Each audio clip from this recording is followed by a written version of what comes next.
सखी हो सैया जी के दहिया जब फेंकेला हक भक डालडा फेंकेला सखी हो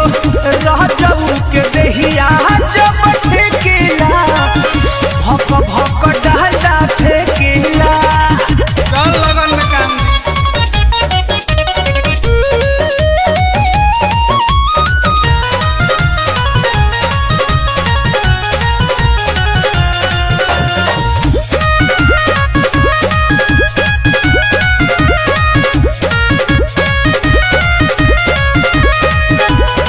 सारी सारा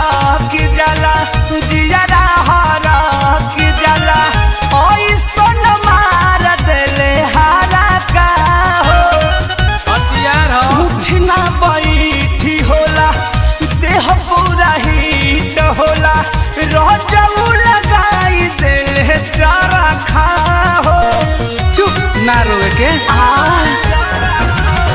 सारी सड़क जला जियरा हरक जला ऐसन मार देले हारा का हो कुल होला उठी ना बैठी होला देह पूरा हीट होला रजऊ लगाई देले चरखा हो घर्षण हो ठीक से न खाए देला बहरी न जाए देला दुबारी छेकेला आय है दुबारी छेकेला काहो सखी रे सहिया जी के दहिया जब